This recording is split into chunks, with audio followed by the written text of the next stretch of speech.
আসসালামু আলাইকুম ভিউয়ার্স। আজকে আমি রওনা দিয়েছি রূপসার উদ্দেশ্যে। আমি মংলা থেকে একটি লোকাল বাসে চড়েছি। লোকাল বাসে যাওয়ার সময় আমি রাস্তার দুই পাশের প্রাকৃতিক দৃশ্যগুলোকে মোবাইল ফোনে ধারণ করার চেষ্টা করছি। কি সুন্দর মাঠ, কি সুন্দর একটু পর পর এক একটি খেজুর গাছ দাঁড়িয়ে আছে। তো আমি এই বাস দিয়ে চলে যাব একদম বটতলা নামক একটি জায়গায়। সেখান থেকে আমি আমার গন্তব্যের উদ্দেশ্যে রওনা দিব।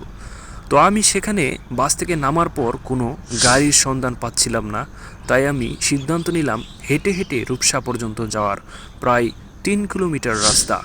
তো আমি 3 কিলোমিটার রাস্তা এখন হেঁটে যাচ্ছি, হেঁটে যাওয়ার চেষ্টা করছি। দেখছেন আমার সাথে আরও ব্যাগ আছে, 3টা ব্যাগ, একটা কাঁধে আর 2টা হাতে। তো আমি দেখা যাক আপনাদের সাথে নিয়ে 3 কিলোমিটার রাস্তা কি আমি পাড়ি দিতে পারি কিনা হেঁটে হেঁটে।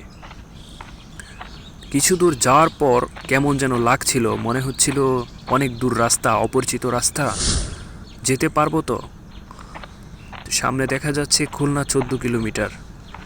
তো কিছু দূর যাওয়ার পর একটি গাড়ি পেলাম, ভ্যান গাড়ি। তিনি আমাকে যাওয়ার জন্য অনেক অনুরোধ করলো, তাই অবশেষে গাড়িতে উঠে পড়লাম।